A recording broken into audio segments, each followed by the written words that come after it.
Hey there, Alex Kidman here with another unboxing, this time obviously of the Poco F7 Ultra, which has just landed here on my reviews desk.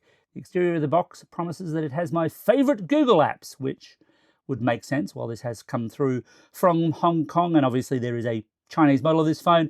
I can presume that this is a full Google Play compliant version. And now, of course, I have to get it open. It is covered still in its shrink wrap. And for this, of course, I have brought with me some handy dandy scissors. Scissors, great for cutting through plastic, although I suppose if you were really stretched and didn't have a pair of scissors, yes, definitely scissors. I do these things live, I think it's pretty obvious. If you didn't have a pair of scissors, something like, I don't know, a live hawk would do the trick, I guess. Don't bump the camera, Alex. Although, I guess keeping a live hawk in live mice would get really, really expensive. So therefore scissors, or in this case scissors apparently, would do the trick a little bit better.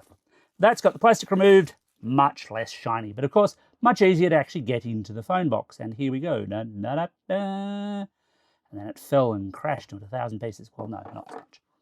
Okay, so we have what I'm going to guess is going to be maybe a phone case and maybe not, but almost certainly some kind of SIM tool. It is, in fact, oh, it would have been much easier to open it from this side. Well, there's the SIM tool. But there's a phone case. I do like a phone case, I think. People are well aware of this. There's a bit of documentation, and then we have a simple black rubber phone case. Okay, I mean, it's nothing fancy, but protect your phone investment. Speaking of phone investment, and this is an important thing, I should say at this point, as I'm taking this out of the box, I actually don't know what this is going to cost in the local market at the time of doing this unboxing. My full review should have those details in there. But there's the phone itself.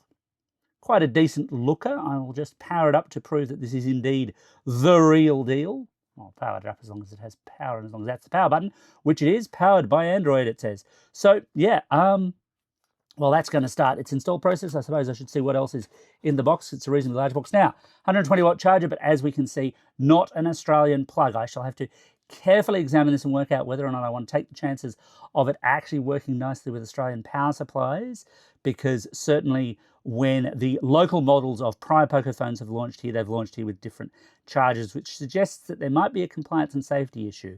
Quick reminder to people that the chargers you buy on the internet are not always safe, and it's not worth taking the risk. I will almost certainly probably charge this from something else, to be honest with you. And then we have what's almost certainly going to be a USB-C cable, and it is indeed A to C. I've got a few of these, of course, but another one is not a bad thing. And yeah, Xiaomi HyperOS is ready to install, so I had better get to that and get to reviewing. Catch you later.